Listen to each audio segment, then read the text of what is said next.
اس طرح سے اونٹ نے 4 بار آوازیں نکالی تو 3 بار رسول اللہ صلی اللہ علیہ وسلم نے فرمایا آمین، اور چوتھی بار آپ صلی اللہ علیہ وسلم غمگین ہو گئے۔ صحابہ کرام رضوان اللہ تعالی علیہم اجمعین نے عرض کیا، اے اللہ کے نبی، یہ اونٹ آپ کو کیا کہہ رہا تھا؟ آپ صلی اللہ علیہ وسلم نے فرمایا، اس اونٹ نے پہلی بار یہ کہا تھا کہ اللہ رب العزت آپ کو بہترین اجر عطا فرمائے۔ میں نے کہا آمین۔ پھر اونٹ نے کہا، اللہ تعالیٰ آپ کی امت کو ہر خوف سے دور فرما دے، جس طرح آپ نے مجھ سے خوف کو دور فرمایا ہے۔ تو میں نے فرمایا آمین۔ پھر اونٹ نے کہا کہ اللہ پاک آپ کو دشمنوں سے اس طرح محفوظ رکھے جس طرح آپ نے مجھے میرے خوف سے محفوظ رکھا۔ آقا کریم صلی اللہ علیہ وسلم نے فرمایا آمین۔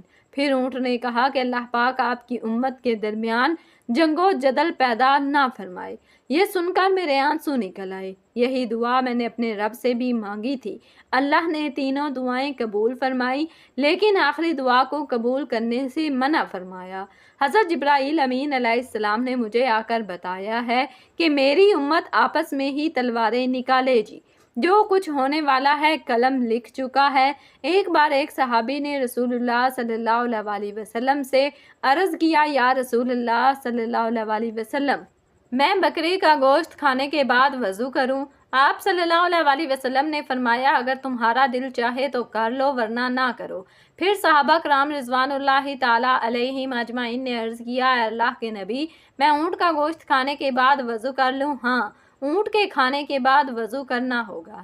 پھر اس صحابی نے عرض کیا، میں بکری اور اونٹ کے بارے میں نماز ادا کر سکتا ہوں؟ حضور نبی کریم صلی اللہ علیہ وسلم نے فرمایا، بکریوں کے بارے میں نماز ادا کی جا سکتی ہے، لیکن اونٹ جہاں پر رکھا ہو وہاں پر نماز ادا نہیں کر سکتے۔ اونٹ کا گوشت کھانے کے بعد وضو کرنا لازم ہے۔ یہاں یہ بات قابل ذکر ہے کہ اونٹ کو ایک انوکھی بیماری لگتی ہے، جس کے علاج کے لیے اس کو سانپ کھانا پڑتا ہے۔ اس بیماری کا نام حیام ہے۔ یہ بیماری لگتے ہی اونٹ کھانا پینا چھوڑ دیتا ہے اور مرنے تک مشرق سے مغرب تک سورج کو ہی دیکھتا رہتا ہے۔ اس بیماری کے علاج کے لیے اونٹ زندہ سانپ ڈھونڈ کر کھا جاتا ہے، جس کے زہر سے اس کو شدید پیاس لگتی ہے اور جس کی وجہ سے وہ شدید پانی پیتا ہے اور اس کی آنکھوں سے آنسو بھی مسلسل جاری رہتے ہیں۔ ان آنسوؤں کو مختلف بیماریوں کے علاج کے لیے استعمال کیا جاتا ہے، کیونکہ یہ سانپ کے زہر کی وجہ سے نکلتے ہیں۔ سانپ کھانے کے بعد زیادہ پانی پینے اور آنسوؤں کے آنے کے بعد حیام کی بیماری ختم ہو جاتی ہے۔ ناظرین، آخر میں آپ کو بتاتے چلیں کہ اگر آپ معدے کی جلن، تیزابیت، نمونیا اور مختلف بیماریوں سے بچنا چاہتے ہیں تو آج سے ہی اونٹ کا گوشت ہفتے میں 1 دفعہ لازمی کھائیں۔ اونٹ کبھی بھی اپنی ماں کے ساتھ جنسی عمل نہیں کرتا۔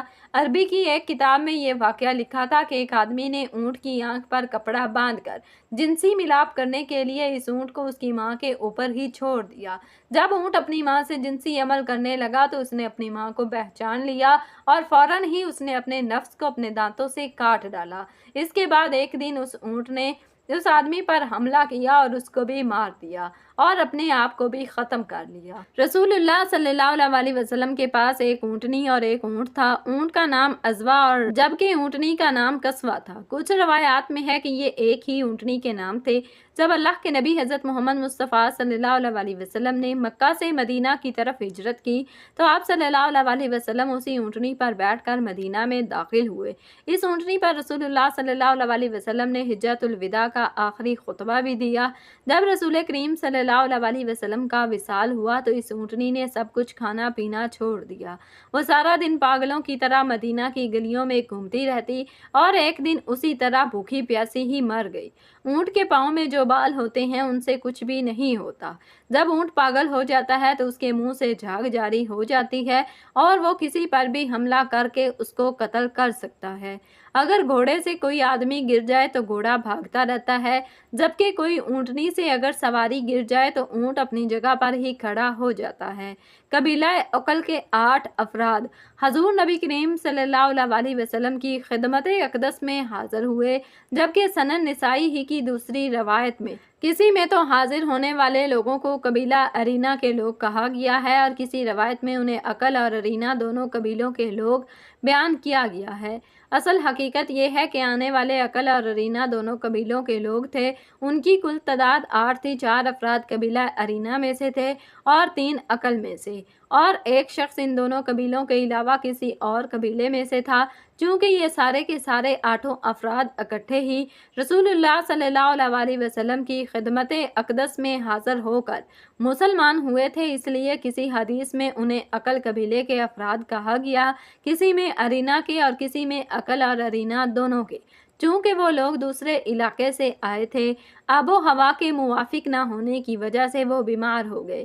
جیسا کہ عموماً مسافروں کو کسی دوسرے ملک میں جانے سے صحت کی خرابی کا سامنا کرنا پڑتا ہے، بعض کچھ مدت بعد ٹھیک ہو جاتے ہیں اور بعض کو طویل مدت تک بھی ادھر کی آب و ہوا موافق نہیں آتی۔ دودھ تو ان کی مرغوب غذا تھی۔ پیشاب پیٹ کے علاج کے لیے تجویز فرمایا۔ اس سے استدلال کیا گیا کہ جن جانوروں کا گوشت کھایا جاتا ہے ان کا پیشاب پاک ہے، تبھی آپ نے پینے کا حکم دیا۔ جو لوگ اس کے قائل نہیں وہ اسے علاج کی مجبوری بتلاتے ہیں۔ ان کے نزدیک علاج پلیت چیز کے ساتھ بھی جائز ہے۔ امام ابو حنیفہ رحمۃ اللہ علیہ بھی اس کے قائل نہیں، وہ اس کو صرف انہی لوگوں کے ساتھ خاص قرار دیتے ہیں۔ دراصل یہ لوگ ڈاکو تھے، ممکن ہے آئے ہی بری نیت سے ہوں یا اظہار اسلام دھوکہ دہی کے لیے ہو سکتا ہے۔ اسلام لاتے وقت نیت صحیح ہو، مگر چونکہ وہ اصلاً ڈاکو تھے اس لیے جب انہوں نے اتنے اونٹوں میں صرف 2 چرواہے دیکھے تو ان کی نیت میں فتور آ گیا، چنانچہ انہوں نے رسول اللہ صلی اللہ علیہ وسلم کے چرواہے کو قتل کیا اور اونٹوں کو ہانکتے ہوئے چلتے بنے۔ بعض تاریخی روایات میں ان اونٹوں کی تعداد 15 مذکور ہے۔ ان اونٹوں کے چرواہے صرف 2 تھے۔ ان کی صراحت صحیح ابو العوانہ میں ہے کہ ایک وہ جیسے رسول اللہ صلی اللہ علیہ وسلم کا چرواہا کہا گیا ہے اور اسے ہی ان لوگوں نے قتل کیا تھا۔ ان کا نام بیسار مریم تھا۔ یہ رسول اللہ صلی اللہ علیہ وسلم کا آزاد کردہ غلام تھا۔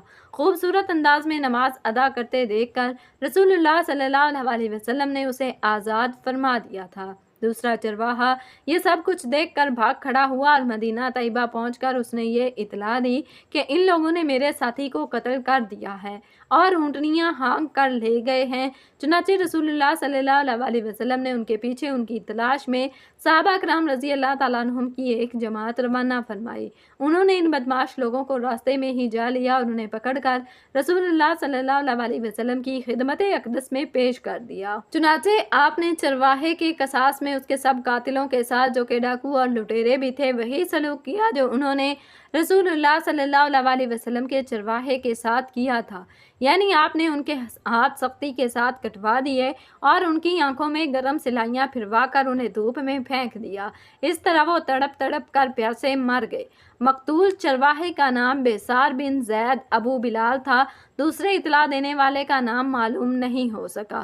اس حدیث کے بیان کرنے والے اکثر راویوں کا اتفاق ہے کہ مقتول صرف نبی کریم صلی اللہ علیہ وسلم ہی کا چرواہا تھا، اس کے ساتھ دوسرا کوئی چرواہا قتل نہیں ہوا۔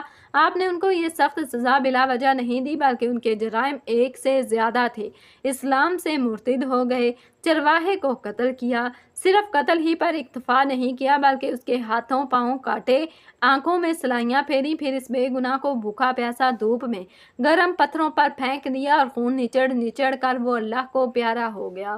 اونٹ اور دیگر سامان لوٹ کر لے گئے۔ اللہ کے رسول صلی اللہ علیہ وسلم نے جو ان کو سزا دی وہ تو صرف چرواہے کے ساتھ سلوک کا بدلہ تھا، باقی جرائم کی سزائیں اس کے تحت ہی آ گئیں۔ جب مجرم جرم کرتے وقت ترس نہ کھائے تو قصاص لیتے وقت اس پر بھی ترس نہیں کھانا چاہیے، ورنہ جرائم رک سکیں گے۔ مجرم کو اس کے جرم کے مماثل سزا دی جانی چاہیے۔ قتادہ نے بیان کیا ہے کہ ہمیں یہ روایت پہنچی ہے کہ رسول اکرم صلی اللہ علیہ وسلم نے اس کے بعد صحابہ کو صدقہ کا حکم دیا اور مقتول کی لاش بگاڑنا یا ایذا دے کر اسے قتل کرنے سے منع فرمایا۔